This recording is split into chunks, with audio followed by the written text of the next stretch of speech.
Hello and welcome to Unbossed, Unbothered, and Unfiltered. I'm your host, Lauren Zayu. Today, we're discussing the vice presidential debate between Vice President Mike Pence and Senator Kamala Harris. I want to make sure that we are aware that none of the participants today are former or current staff of anyone on the ticket. Moving on to today's show, I'm really excited to get this group of people together. You're about to meet some of my favorite people to talk politics, whether that's in real life or on Twitter. They each have unique insight on these candidates due to their locations and vocations and identities, and I'm really looking forward to this conversation. In order to keep it moving, I want to welcome Jarrell Cook, Nicholas Fisher, and Naimah Jennings. Hello to all of you.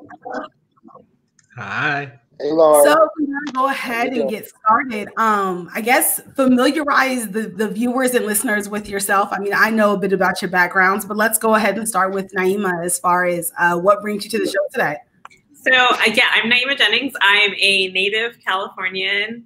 I was born there and I currently kind of live there. And I went to Spelman with Lauren. In terms of, I guess, like what brings me here is in terms of my career, I work with the California Energy Code. We're extremely stringent on our environmental regulations.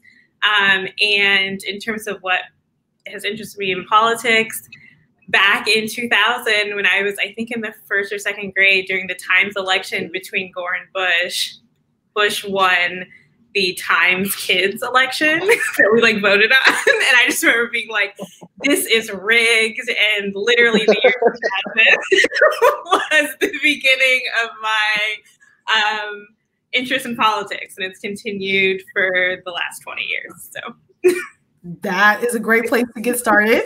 Makes a lot of sense. How about you, Nick? Yeah, so I'm Nick Fisher. I live in Baton Rouge, Louisiana, born and raised. Went to Morehouse College, graduated in 2011. And if you don't know, so I actually went to high school with Lauren's husband, Elijah, and was roommates with him freshman year at Morehouse. So I guess I'm the only other person on the show today who has a little bit of insight on what it's like to live with Elijah. But so that's how I met Lauren, and Lauren and I, are good friends and have similar interests, similar political values, definitely. I mean, I've been into politics, I'd say definitely, my freshman year at Morehouse was when Barack Obama was running for president, and that's what really sparked, I would say, my interest. I would follow with my grandmother, of course, all the time growing up, but I really started to understand what was at stake. And the importance of it when I was in college. I got the chance to intern in Governor Edwards' administration while I was in grad school and got to see a little bit of behind the scenes, and that, of course, furthered my interest as well. So, I'm excited to be here and get to talk about the debate today. Sounds good. And last but not least, Mr. Cook. Hi, so I'm Jarrell. I'd say, for me, it's my recent professional experience. I spent the past, I think it's about 4 years as a policy director for the California Manufacturers and Technology Association, which is the state's leading trade association for the manufacturing industry, and now currently working as a partner at the government affairs and advocacy firm Resolute. Prior to that, went to Stanford Law School, worked at a law firm for a while, and even before that, I went to Morehouse where I met Elijah, and through Elijah, now know Lauren. And since then, we spent a lot of time together hanging out in D.C., a lot of fun D.C. nights, and talking about politics since then. Sounds good. This is going to be a great conversation. I can already tell we've got a lot of experience here. And I just really want to kick us off with the initial conversation with the week that has been had in the White House as far as a new person having COVID-19 literally every day, if not more than more than one a day. should this debate have even happened? I understand that precautions were taken as far as, plexiglass and maybe rapid testing, but it's clear that this administration has been deceptive about their status and the people who have it. And so what do we think it even means to continue having debates in this type of environment? So I'm happy to start. So I'm going to say yes, that the debate probably should have happened.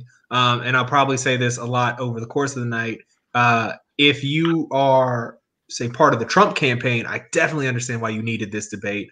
You needed something to rehabilitate the president's image after last week's debate. I think you needed something to help you reset the narrative after we've had nothing but news come out about the White House being a sort of ground zero for a super spreader event. So something needed to change the narrative to help shift the course of the news cycle, because what you don't want them to do is focus on Trump's very deranged tweets that he's been doing lately, just all caps, single sentences, not connected. It's been like a 3 or 4 day rant. So that's not what you want to focus on. So it makes a lot of sense to have the debate. And I think what they wanted to also do is try to show a little bit of strength. If you caught some of the back and forth around not having a plexiglass divider, all these other things, they really want to shift the narrative back to, or to say that this administration can beat COVID. Look, it's not that bad. They've got things under control. So I understand why they would want it to happen. I think if you're Biden and Harris, I think that there's a great opportunity here to ask America, that Reagan line about, are you better off today than you were 4 years ago? So, I mean, and we can talk about it later. I don't think they quite nailed that, but I think that was a really important opportunity that they could have taken. And I don't know, maybe if you're somehow still undecided, this was helpful. But I don't know.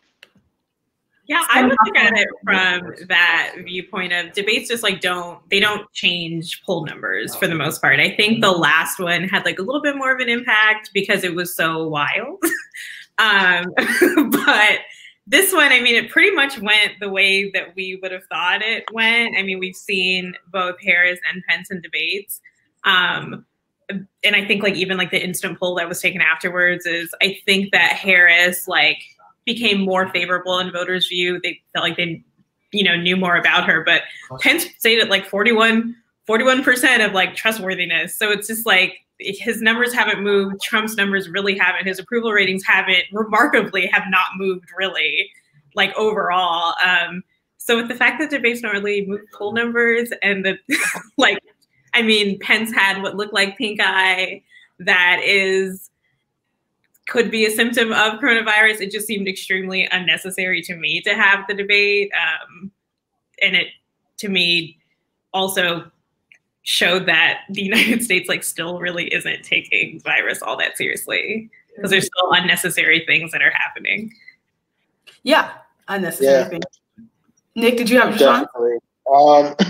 Yeah, I think I've heard a lot of that. People saying that you could Mike Pence's eyes, if you looked at him, that it seemed like he might have been sick or something. I think it's because he's a supervillain, and that's that's where that comes from. But as much as I definitely realize that right now we need to protect Joe Biden and protect Kamala Harris, honestly, as much as they believe in protecting other people, I think I also come down on the side of, yes, it was important for this debate to happen. Because yes, it's a vice presidential debate. Yes, people say they don't tend to move the needle. But I think in this environment, we have a particular situation where, because Donald Trump is so all-consuming, and the focus of any debate with him is going to be, oh, what did he do now? What did he say now? How outlandish was he? How crazy was he? I thought that what was at least a little refreshing about this debate tonight is that it seemed like it was sort of more focused on policy and less about Donald Trump. Now, I don't know how much less it can be about Donald Trump with Mike Pence sitting there, but, you know, Mike Pence certainly tried to make it less about Donald Trump. It was like he didn't even exist if you listen to him talk. So I thought it was important for people to at least get to hear both of them talk more about policy than we'll probably hear in any of the debates with Joe Biden and Trump. That's very true. I definitely think that was an important thing to remember, mainly because if you take it back to the 2016 debates, Mike Pence had a similar approach of like, I'm just trying to get through the night with as little grenades as possible. And I thought he took a more active approach this evening, but it also the person he was up against was a Black woman. And so I think that gave him what he thought was like more freedom and more license to be more aggressive. He also did a good amount of talking over the moderator and other things that made it clear he was definitely there on his own agenda this time a bit more so. And transitioning into Hold Up, as far as major takeaways from the debate, kicking it off with Nick, we can just go back to you. What was the major takeaway for you? And what do you think, I guess, the major takeaway for the country was? So my major takeaway, I think it's, you know, I think personally that Kamala Harris is going to be our next vice president, right? And so I want to hear as much from her as possible, and I want other people to hear as much from her as possible, get to know her, that kind of thing. But I think tonight was kind of all about Mike Pence, and it was just kind of remarkable to me that while like I said, the debate was heavy on policy, but it was also heavy on lies. Just a lot of lies told tonight, and a friend of ours, Jeremy Tinsley, also shared in our group text a tweet from Julian Castro tonight that said what Mike Pence adds to the ticket is that he lies in a calm voice, and that's basically it, right? Like that's kind of my takeaway from this debate tonight is we saw once again, just like we saw in 2016, why Mike Pence was chosen to be added to this ticket. And that's,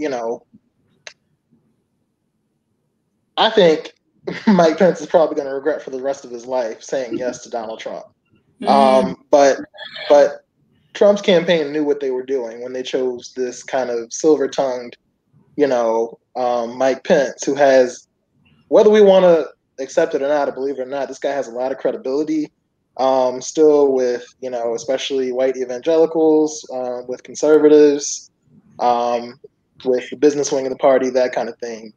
And he was able to bring to the debate, I think, something that Donald Trump could never do, which is kind of watching him is like watching, Mitt Romney or George Bush, sell you the same kind of Republican dogma that you're used to hearing, but in a way that's digestible, I guess, to the mainstream, I think.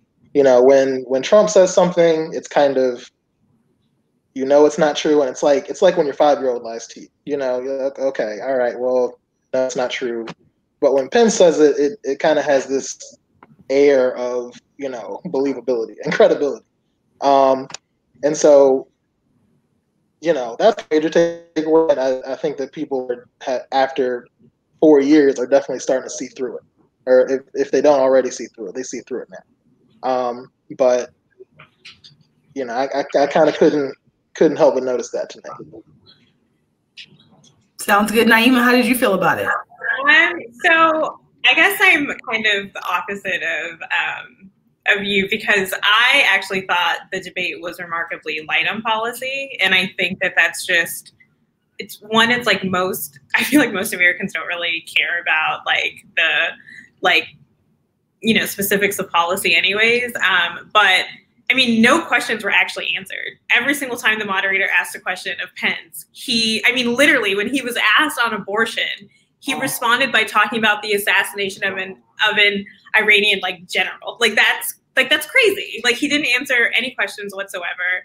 I also thought it was just like especially egregious that he kept on repeating the line, you're entitled to your opinion, but you're not entitled to your own facts. And this coming from the Trump administration is absolutely insane, because if you want to talk about like a group of people who have like almost single-handedly assaulted truth in the last 4 years, it's that administration. And so that's why I kind of said, like, I don't really see what the point of the debates are, even when it came to the presidential debates, because you're never actually arguing on policy. Like, we know how Trump is. We know which role Pence, plays in it. I guess like one of my takeaways that I don't think I really paid attention to him in 2016 all that much, but it has been interesting to learn more about him since that time. And the big takeaway for me is that he actually hasn't really learned much from his experience as, governor. Like, I mean, he has completely boggled like his role as the head of the coronavirus task force, just like the AIDS epidemic in his state was like terribly handled. And it was kind of like really frustrating to me that, just like it was in the presidential debate, that, these specific issues weren't pushed back on. Like, they're just right there. Like, you can see the counter argument, and it just wasn't taken. So I think it's more so just like, wow, like, he was a failure in his role as governor. He was actually like pretty much like saved by the Trump campaign, because he probably wouldn't have been reelected. He, like, that whole fight that he went after with, I think it was he's extremely religious, which means that he's not too tolerant. Not saying that all religious people are not tolerant, but in terms of Mike Pence, extremely like not tolerant of gay people. And that's the fight that he took on. And that didn't like go too well for him. And he was about to he was probably not going to be reelected. So he was pretty much like saved by the Trump campaign. So I guess it's just, my takeaways are light on policy. Questions were not actually answered. He pretty much just decided what he wanted to answer, and he decided his own talking points. I did really, really appreciate the fact that Kamala Harris really drove home the Affordable Care Act. I think that that's something that it's not, with everything that's going on, it's kind of crazy that I think healthcare isn't maybe like the big sexy item, right now. But it's in the middle of a pandemic. A lot of people's like health insurance is tied to their employer, and we have like historic unemployment rates right now.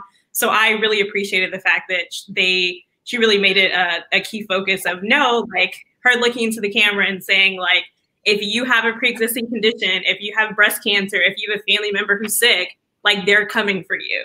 Because that's not a partisan issue. Like, they're taking away Republicans' healthcare and Democrats' healthcare and independents, whoever. So that was my big takeaway of Pence in answering questions, light on policy. Kamala Harris and the Affordable Care Act is like back as the sexy ticket item, which I think is really important. I definitely agree with you as far as questions not being answered. Something that I thought was really interesting that didn't necessarily get the due I thought it deserved was they asked both candidates if they've had a conversation with the fact that whoever we swear in on January 20th will be the oldest person to have served as president. And neither of them wanted to touch that question. Senator Harris, started talking about like her mom and morality and why she was picked in the first place. Pence pivoted back to COVID, which to me shows the amount he must not have wanted to answer it, because that was not one of his best topics at all. And so I thought that it was interesting that we have had conversations about the age, particularly, there have been really hurtful things said about about Vice President Biden's manner and the way that he speaks that have been tied to his age. And then we know that President Trump just got out of the hospital in his battling COVID, and both of them are in at-risk COVID demographics. And so I thought both candidates were like, I'm not touching that. I don't want to deal with that. And I do think that while I understand no one wants to highlight what's perceived as a flaw about the top of their ticket, right? I get why that's not a question you want to take. I do think as a country, it's a conversation we need to have about the predisposition to older people in office, and acknowledging that we have a a global pandemic right now targeting aging populations. Like we need to have a talk about the struggle there in our power system. But I guess finally, Jarrell, did you have anything to say? Yeah, sure. So I think major takeaway for me, and I guess it highlights why it was this debate maybe needed to happen in light of our first debate, is I think you got a real sense of the cleavages that I think are going to continue to shape our political divides in our campaigns, both at the national and state and local level, because these coalitions that these campaigns have built, that these parties have built, isn't going to go away. And so the prior presidential debate was really about Trump and Biden and their personalities. Here, the men removed, you saw Pence's appeals to very specific coalitions, and he's going to try to keep those coalitions moving together.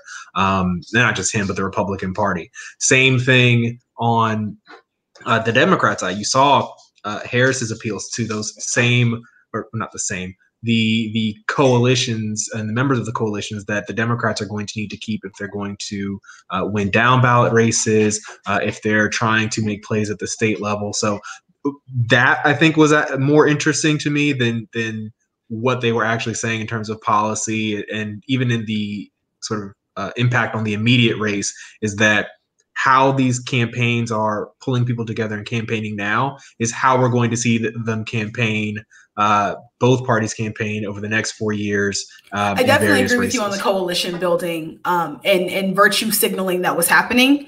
Something I thought was really interesting before we move into our next segment is the notion of, how do I frame this? I mean, I guess we can call it a lie because I believe in calling things what they are. But the direct tension that was never fully addressed of Senator Harris saying, like, you knew on January 28th that this virus was deadly. You knew that it had the potential to be airborne. You knew the issues that it was causing in other countries in the world and did nothing. And Mike Pence saying, day one, we shut down like travel to China. You know, this is China's fault. All these other things that I was sitting here like, those are actively in tension. Like we know that travel wasn't stopped to suspended to China until mid-March. If it had to happen at all, it happened mid-March. And you're saying January 28th. And I feel like while both of them stood firm, no one ever really said like, oh, that's not true. In a way that, one, we're still dealing with it now. Like this is October 8th. And this January 28th, I'm not great at math, but I'm going to say that's 9 months ago, 10 months ago. And this notion that, we did what we could when we found out, when there have been stories coming from literally everywhere that's not true. Like Bob Woodward, Dr. Fauci, like there was this notion that I guess it made me wonder on the Trump side, like and maybe this goes to y'all's point about Mike Pence being believable. I was like, do you believe this? Like, is that why you keep saying it? Because this isn't true. And even the notion of it, the racism of it being a China virus and it being China's fault, we know is loaded there. But it was a really interesting tension to see happen and to have nobody really follow up about it, as in the moderator or neither of the candidates. Sorry, I did forget to mention. Go ahead, Naimah. Well, yeah, I mean, I think that's just like there's like the fact that a virus, an element of biology has turned into a political issue, I think is the reason why you can't really push back on it, because there are like we're living in like two COVID worlds right now. Like you have the people who adhere to mask guidelines, et cetera, and then you have the other side that is largely driven by, I mean, Trump literally, like, you know, a couple days before he was diagnosed with COVID, was making fun of Joe Biden for wearing a mask. So I feel like you can't, would it even be strategic for like Harris to push back on that? Because it's kind of like those people will believe what they want to believe. And there's kind of like, no changing it. And I mean, like, one thing that I have, to me, has just been like really like wild to see in real time is the fact that like both Trump and Pence talk about these like alternate realities of like things that could have happened in the Obama administration, like with the swine flu. And it's like, literally, like in the presidential debate, Trump's like, more people, he legitimately said, more people would have died if this was going on during your administration. It's like, okay, but like, that's not what's going on here. Like, this is this reality, like this universe. And then the same thing that Pence was doing, you know, well, if it would have been more virulent, but it wasn't. Like, we're now, like, we're living with COVID, like, and we have 210,000 people dead. Way more than that, actually. It's an undercount. So it's kind of like, I don't see how you can debate facts with these people. Even the whole argument about, you know, the Obama administration left us like with no help to fight this. And it's like, well, you disbanded the group that was supposed to watch out for pandemics. And like, you took a really, really long time to like, what is is it like the National Defense Act or something during like times of like war where like you can start manufacturing PPE and those things. Like, I remember that whole debate that was going on of like, when is it going to actually like enact this? And it like didn't happen for a really long time. And it's like, you still like, Trump is currently COVID positive, got out of Walter Reed. Doctors were clearly lying based off of, you don't take risks with like experimental drugs if like he's doing okay. And there are still people who aren't. I mean, we saw it after the debate. Like, Pence's wife didn't wear a mask. Like, they don't. And in any other administration, you probably never even would have heard about that national defense, you know, authorization to do PPE because it's just something that would have happened, you know, and like that's what we're living through. I mean, it's kind of crazy. And let's see. Well, that's basically it. Yes, I think it is crazy. So the other point I was going to bring up is, so they were talking about swine flu. I was kind of surprised Kamala Harris didn't bring up Ebola. I thought when Mike Pence went to swine flu, which I was expecting him to do, because that's, you know, Mike Pence is, like I said, I think he's kind of skilled at doing that, at like tapping into what Republicans are talking about and what they might see as a good argument, even if it's not. But, you know, there was all this hoopla about Ebola, and you know, a lot of people did die from Ebola. I don't want to minimize Ebola, but in terms of this country, you know, very few deaths, and that's one example of, you know, a pandemic or an epidemic that was handled very well. So I was kind of surprised she didn't bring that up, to be honest. Not that it's something to gloat about, but it's just one example of, you know, this is the kind of leadership that we have had before and that we can't have again. So I thought it would have served them well to bring that up. I do think that would have served them well. Like that makes a lot of sense. But in an effort to continue on, I know that we also have our additional segment of I Ain't Sorry, where we talk about things that we're unapologetic about. And as it currently stands right now, I am interested to hear, Jarrell, what you're not sorry about, particularly after seeing this debate. That's a good question. I mean, there are a lot of things, but I think what I would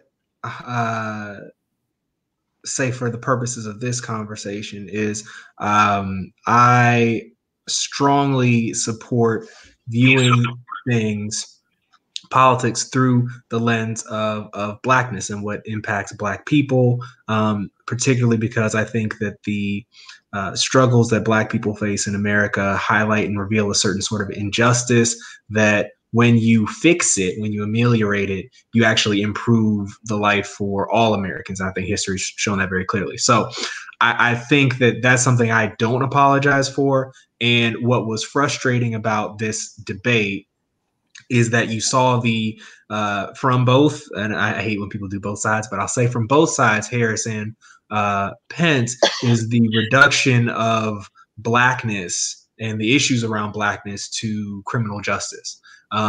while very important, obviously a priority for Black people. What you find people do, and what I think it becomes very easy for conservatives to do, especially when liberals let them, but what it was easy for liberals to do is to check off the box of saying very important things about police reform and then say, like, we're good. Black people should be happy, right? That's a very superficial appeal to Black interests, and it's an important one, but if you were to, and the conservative folks think they check the box with that First Step Act, right? If you limit our conversations around Black people in the way that we're impacted solely to criminal justice reform, you miss a whole lot of what impacts Black people and our ability to navigate through America. And so I was very disappointed on all fronts on the reduction here of Black people to, like, what affects Black people is just how we prosecute crimes in America. And that seems wholly wrong. I agree. I think that also happened in the presidential debate. It was the conversation on race was a conversation on law and order versus law and order and justice. Right. How is that particularly helpful? Okay, so I appreciate your not being sorry about that. What about you, Nick? So I ain't sorry. Lauren, you already know one big sorry about is my support for Hillary Clinton. If more people, I think, had taken the election in 2016 seriously, and taken a look at the candidates and their history, and their past, and like actual policy, not just like that one thing that you heard and what you think they meant, but this predicament. And I think people thankfully have finally learned that lesson. I think we learn it more and more each day, with each passing minute that we have to watch. We have to check the news like every hour at work. We can't just go about our lives like, this man, one person, Donald Trump, has literally, I think, brought this country almost to its knees. I mean, just in terms of our way of life, how we live our lives, what we can and can't do. We can't travel and see our families. A lot of people can no longer see their family members and friends because they passed away. And you can tell I'm passionate about it. It kind of burns me up, to be honest. I think I will never apologize or waver, in my support for Democrats and Democratic candidates, especially people like Hillary Clinton, who I think are like statesmen, stateswomen, people who have been there and have I think the best interest of the country at heart, especially in comparison to somebody like a Donald Trump or Mike Pence, and all the cast of characters around him. Another thing I would say is something I think could have been touched on more in this debate and the previous one, that I think never really gets enough attention, of course, is LGBT issues. As a Black gay man myself, that's something that I think with the with the passing of marriage equality, I think it's something that people kind of have this sense that we won, and it's over with and we don't talk about it anymore. But I think we definitely do, because this is an administration that right out the gate decided to ban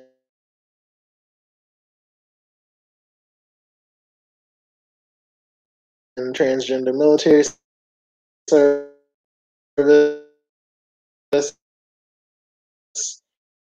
when no Republican kind of senators and everything, like, why? Nobody was calling for that. This is an administration that has tried to ban gay adoption.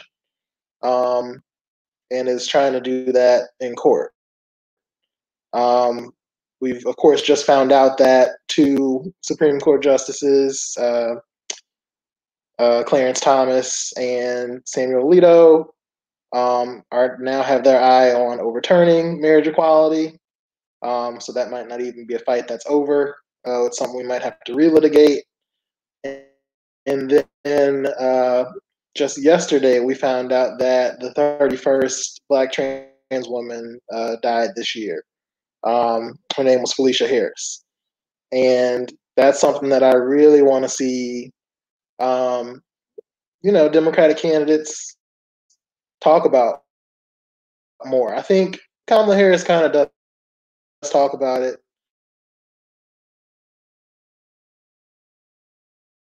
I know this is an important election about, our democracy and future of our country. And so there's a lot of big issues in this election, but one of those is the rights, I think, of LGBTQ people. So, that's one thing I wish would be talked about more in this election and just in our politics generally. I think that's a really good thing to point out, that we haven't had that happen in either the presidential or vice presidential debate. We haven't had a robust conversation on LGBT issues. Okay, Naimah, what are you unapologetic about?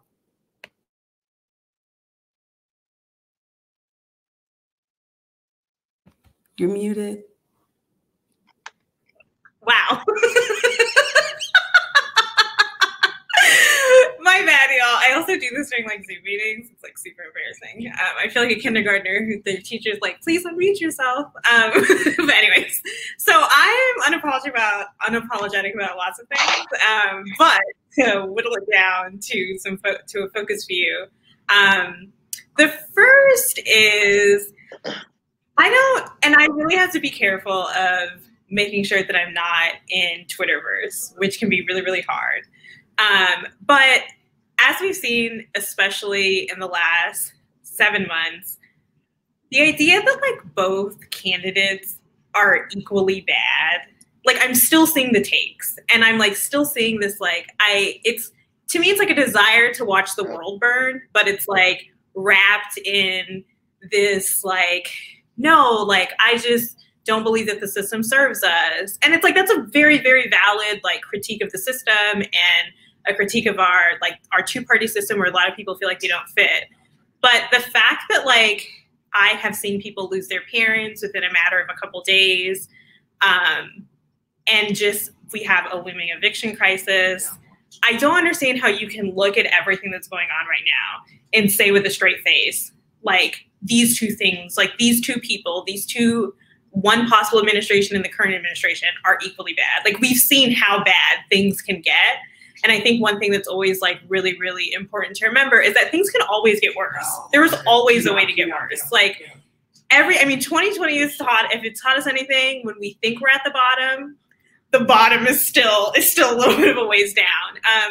And so I think that just not falling victim, to me, that it's almost like a form of nihilism, which to me feels a little cowardly. Instead of thinking about the hard work and the disappointment and working through that to get to a system that you want to a system that you want to see, that you want to be a part of, you're just well, screw it. I'm not going to participate in this. And I just don't see who it serves. I think a lot of people who sometimes make that argument are also people who have the privilege of not actually feeling the very real effects of things getting worse, the American, the Affordable Care Act being repealed. That has very real consequences. And of course, if you have a job that has great insurance, you're not concerned about that. If you're working a tech job that you're able to relocate wherever you want to, and you're not concerned about rent, of course you're not concerned about it. But that is my thing that I'm unapologetic about. The second thing is economic inequality. I feel and I'm sure we'll maybe get into it in the next segment. But I'm just like, how is everyone like okay with like what's going on around us right now? The unemployment, I mean, in California, just like hearing the stories about the eviction crisis, like I've been like looking on Zillow to see if like rent prices are lowering, and they like kind of are in San Francisco, which like lowered rent prices in San Francisco means that, oh, I can get like a 1-bedroom for like $3,000 instead of $3,500 to $4,000. So those are my two things where I'm just like, I think that Democrats need to be a lot harder on pushing an economic agenda and making it very clear that the rising inequality is something that we shouldn't tolerate. The fact that like billionaires have just gotten richer as we have like historic unemployment is like insane to me. So those are my two things that I'm unapologetic about. Yeah. And both two great things to not apologize for. I think what I'm most unapologetic about right now in this moment is my support for HBCUs. In that I do feel like our HBCU graduates have a different lens, if that makes sense. So there's one, the actual scholarship you get. And I say that is a lot of friends of mine this summer or people that I knew were kind of having like a racial awakening or a Black awakening and like coming into themselves. And there's something about having that happen in your formative years, but particularly when you're surrounded by Black scholars and Black scholarship that allows for I guess, more robust and comprehensive understanding than like trying to catch up on the internet now when like not everything is as detailed and as thorough and as you're not in the same space in order to have that type of like iron sharpens iron experience. And I think that also for me translates directly right now to our current administration, if for no other reason than while we acknowledge, I'm not making the argument that HBCUs are perfect. They are institutions of higher learning like everywhere else. There's something to be said for coming for your lens for white supremacy when leaving there and being able to read between the lines and see something as it is, that I think is really hard to happen when you're in other spaces that are where you're still learning, but you're also regularly inundated with white supremacy in a different way. And then finally, the same, I guess, reason that I'm unapologetic for my support for HBCUs is I think Senator Harris in particular, for me, that gives her a level of familiarity. In that they were talking about her on the news here in DC, where, she was on the Howard debate team, right? She pledged Alpha Kappa Alpha sorority, like these markers that I think what I'm seeing is like a level of representation of myself on the national stage that I don't think I've seen before and didn't realize even could be looking for until I heard them say those things in a way that maybe even the majority can take for granted, that your sororities and your universities are regularly touted as places where people in the highest ranks of our world can come from. So that's how I feel today. I'm really supportive of HBCUs. I think everybody should support HBCUs, particularly Black people. And that's what I'm unapologetic about. Transitioning into our final segment, where we get some room to talk about maybe something we didn't get a chance to say earlier. I know that these conversations move quickly and there really is so much to unpack in these debates. I'm going to send it back to my Spelman sister for a little bit, just to give her 2 uninterrupted minutes of something that she wanted to get a chance to say earlier. And then let us know if she has a drink for the evening she wants to let us in on. Oh, wait, was Jarrell able to say? Oh, I'm sorry. Did I not? Am I messing up? Oh, he went first. He had the first. I'm not sorry. No, I'm good. I got it. No problem. I thought it was good. We're good. I'm so sorry. I am sorry. Okay. You're looking out. You're looking out. Sorry, Lauren. No problem. Not at all. Okay. So One thing that really, really stood out to me today, like watching the vice presidential debates, is the fact that for Republicans, like ideology truly matters more than people's lives. And that's like really crazy. To see like just the fact that there's a debate around like coronavirus is really crazy. To see just the like blatant lying is really crazy. But where it's especially crazy, and what I wish that we could have like talked about, and what I think is like a huge point that happened during the debate, is when like, you know, Harris and Pence was pushed on the fact that like, hey, one of the first acts that you guys did, like with the, you know, with Congress, was passing these tax cuts for for the wealthiest like individuals. And to see the fact that that's how that administration started, with these massive tax cuts that have put us trillions of dollars into debt, and then to pivot to today on the waning, hopefully the waning days of this administration, that President Trump just said, oh, like we're not passing a second relief bill, like that's out. We're focusing on filling the Supreme Court seat, as like $1,200 was supposed to last Americans for months. Like, I don't know what anybody's rent is, but $1,200 doesn't even cover my rent. I mean, I didn't get the $1,200 in the first place, but it doesn't even cover my rent.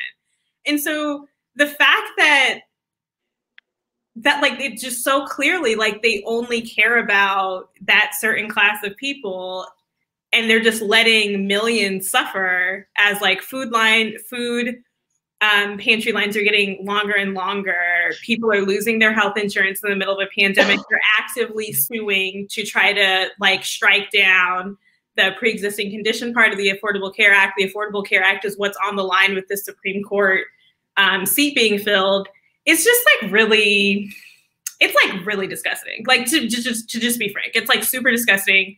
I'll never forget something that my AP US history teacher told me, which is that, you know, Americans like to vote in the economic situation that they think they can be in the future instead of their current one. That's the only way that I can, besides the racism, that's the only way that I can understand Republicans. That's like poor people who vote for Republicans, which is the majority of the country, to be honest, or the majority of Republican voters are not like super rich.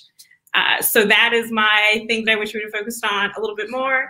Also, Planned Parenthood. I am so tired of Planned Parenthood being pushed for like the abortion services that they provide, especially as we talk about the Affordable Care Act, like, you know, potentially being like struck down. Like, no, Planned Parenthood also provides like birth control services. They provide cancer screenings.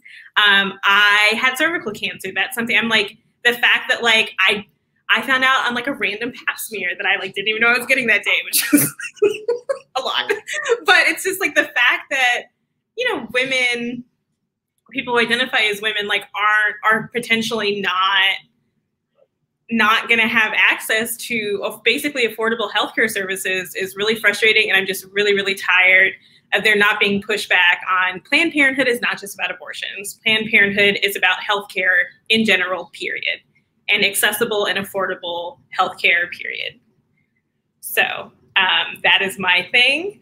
I'm drinking water in a teacup because I am in North Carolina right now and it's a little bit more humid than I was expecting. So I am trying to rehydrate. Understood. And we appreciate the hydration. I'm fully in support. Passing it over to Jarrell.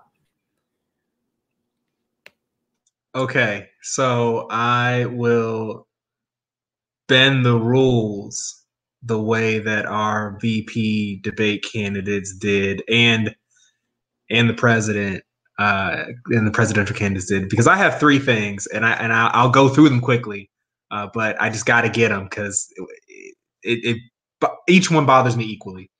I think what's really important, and they asked a question about it during the debate and it kind of didn't go anywhere, is this idea of what state legislative strategies folks who are on the left or Democrats have in response to the potential loss of the Supreme Court. They asked it specifically around Roe v. Wade, but as Nick mentioned earlier, there are major pivotal Supreme Court decisions that people are thirsting to roll back and have already rolled back with just a 5-4 court. So whether or not a 6-3 conservative court happens, where I think Democrats need to do more speaking to, more strategizing about, and rallying around is around developing these independent state grounds, independent state laws that protect these rights. And I think that's a successful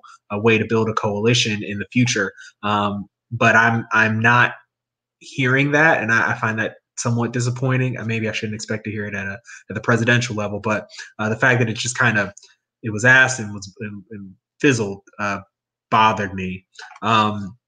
The second thing is looking at Pence. I'm just constantly reminded about how there needs to be a real strengthening or sophistication around the Christian left or the religious left. It doesn't have to be Christian.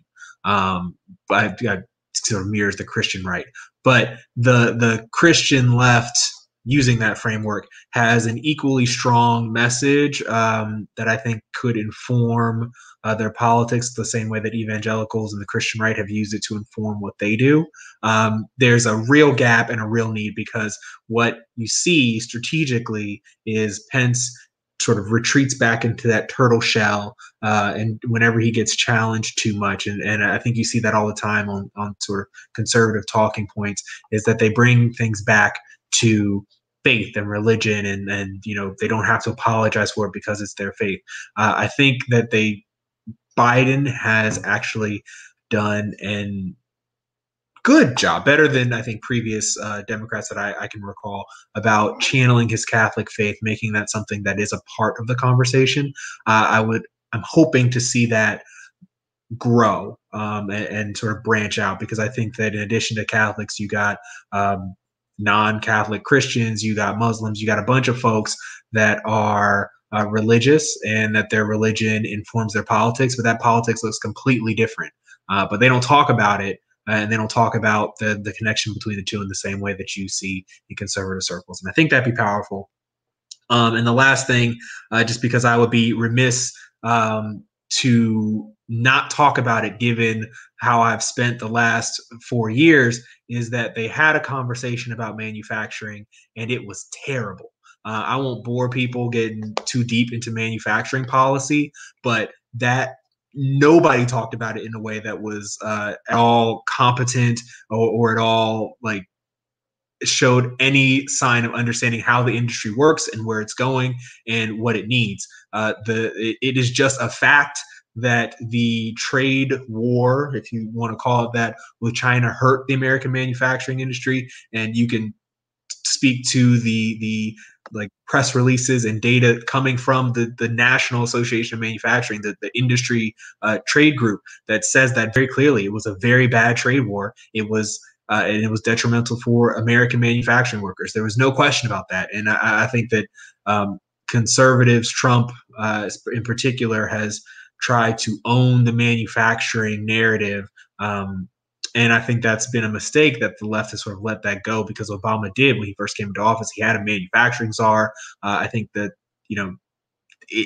Joe Biden can speak a little bit about the auto industry.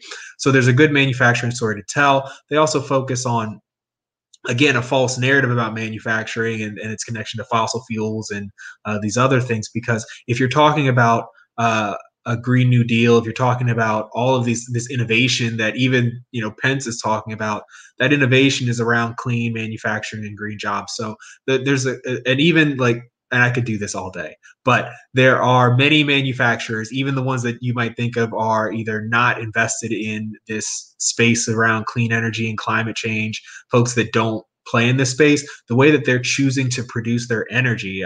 There's a facility near where I'm at in Sacramento, just a little bit up the road. Anheuser-Busch powers its beer manufacturing with windmills. wind power, wind energy, and solar panels. And this is happening for major manufacturers, not just in California, but all across the country, all across the globe. So this idea that there's this tension between manufacturing and the Green New Deal and fossil fuels is just nonsense. And it's nonsense from the perspective of manufacturers. And so there's that was not explored very much. I think you had Senator Harris, speaking about, well, manufacturers have actually lost jobs. Not true, but not exactly true given the whole picture. But that was kind of it. It was mostly, them playing not defense, but maybe like a cross-examination style of, you think manufacturing is your strength. Actually, it's a weakness. But what I haven't heard really articulated well from the Biden-Harris campaign is a sort of positive, proactive industrial policy.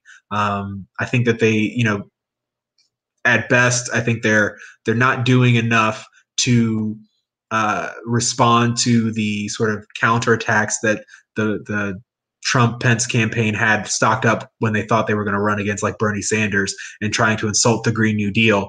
But this idea that there's a Green New Deal and it's somehow bad and that's against manufacturing is just not true, because and I can say, having sat in a room with the leaders of many of the nation's largest manufacturers who sat and said, people are talking about a Green New Deal. We should be at the forefront of that. Do they even know what we do? And they're not getting solicited from either the right or the left as to how they can help move this conversation forward. I think is a real, it's something that hurts everyone because I think each camp has decided who they want to play to, and it's not necessarily reflecting that there is a lot of, you can call it bipartisan agreement. It's just a fact of, it's nonpartisan. It's a fact of how the industry works, where if you want innovation, if you want like renewable energy and clean, sustainable sources, all of this stuff, someone is making it. They're a manufacturer. Manufacturing policy is clean energy policy. It is green policy. So I can do this all day, so I'm going to stop. But it's something that really should, I think, shape future conversations.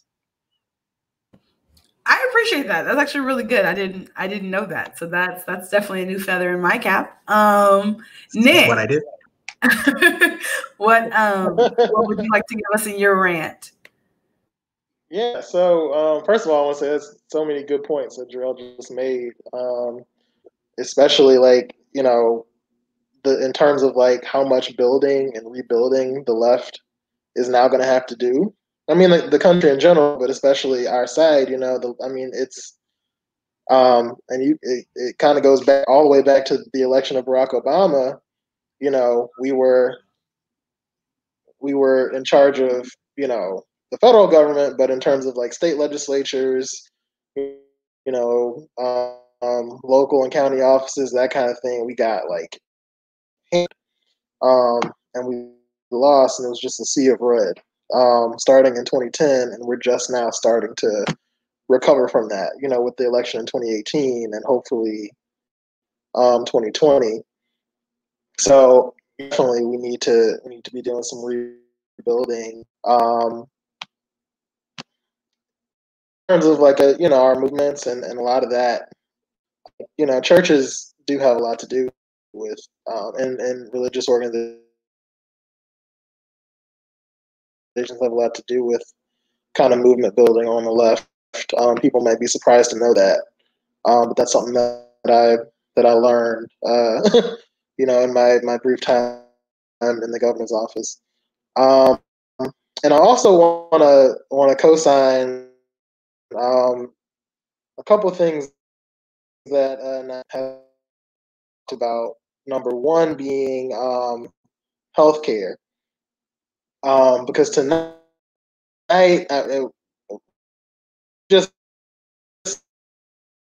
we got to talk about all this. I don't think they'll even, unless it ends up in history books, but it was like a lie a minute with this administration. And we were inundated by them, and we didn't even have time to push back on them all, because you got to kind of focus on the importance. But once again tonight said, when asked about conditions and taking away health care, he said, "Oh well, Donald Trump and I have a great plan to protect pre-existing conditions and make sure people have health care." So I don't know what these people are talking about. I don't know what Kamala Harris is talking about, and this moderator woman, I don't know what she's talking about. Well, I'd love to see that plan because we've been asking for it for like 5 years. And never once have they been able to produce that plan, but they'll always tell you, "Oh, we have a plan. It's better than the Democrats' plan." It's coming in 2 weeks. So, that's something that I don't want to go. Another thing is something else Naimah talked about was taxes. In particular, Trump not paying taxes. Just like every other, billionaire and, large corporation in this country, we found out Trump, paid $750 in federal taxes for 2 years. And then in other years, yes. Paid nothing. So Mike Pence, had the lie ready, and he said, I don't know what these people are talking about. Donald Trump has paid so much in payroll taxes and estate taxes and all this kind of income tax, but he had the lie ready.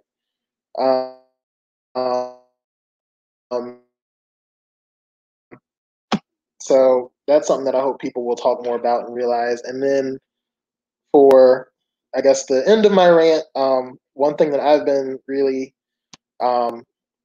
focused on lately, because I work in hospitality right now, I'm actually in hospitality management, is hazard pay. I really think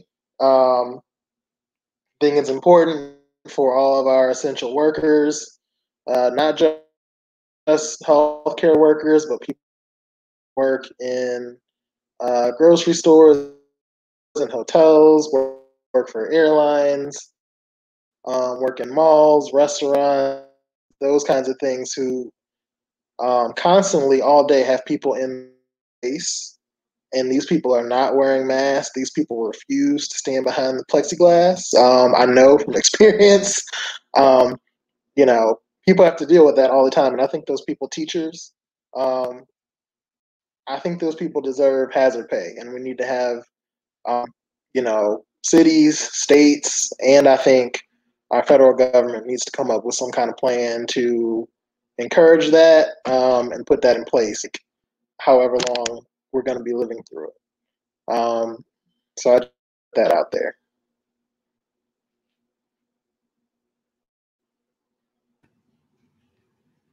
And for tonight is a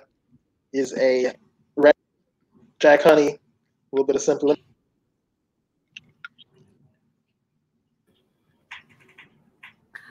Sounds good.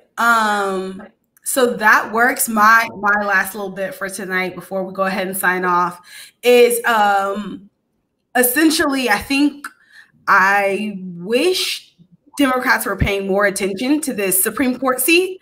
I feel like it's effectively been ceded. I know that there's conversations happening around Roe v. Wade, which are important. But I actually think what's sort of like on the underside of this is that this nominee also worked on Bush v. Gore in 2000.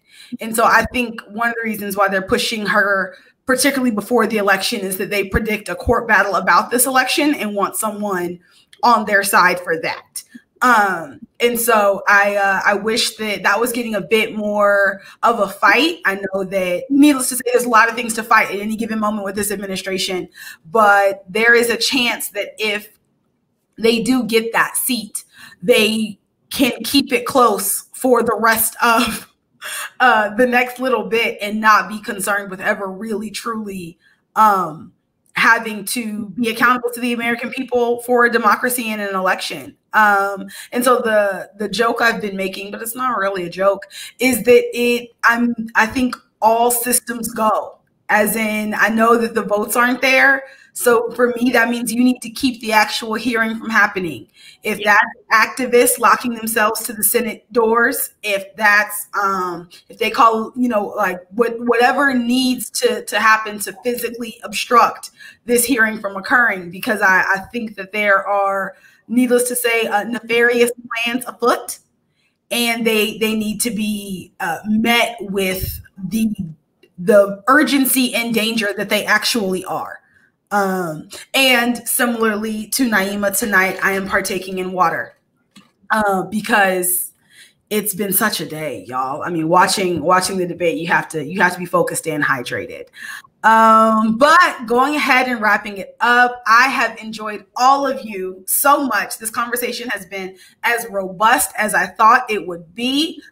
Keeping that in mind, if people want to reach you to probe further about your brilliance, Jarrell, what's the easiest way to get in contact with you?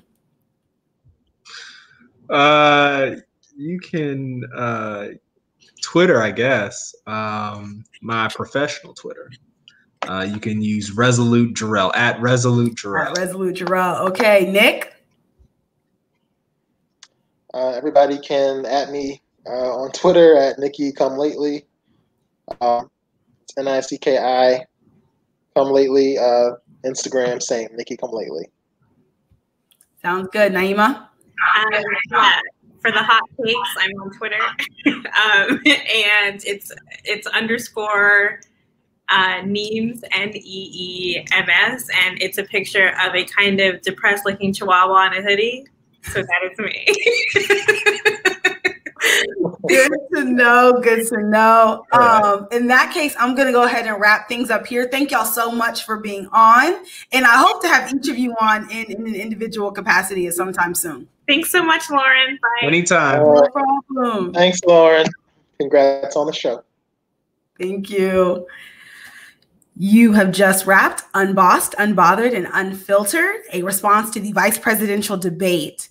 If you want to see more of Unbossed, Unbothered, and Unfiltered, you can follow us on Spotify, Apple Podcasts, or YouTube. You can also follow me at Lauren Zayu on Twitter and Instagram. And I hope to see you soon on this journey.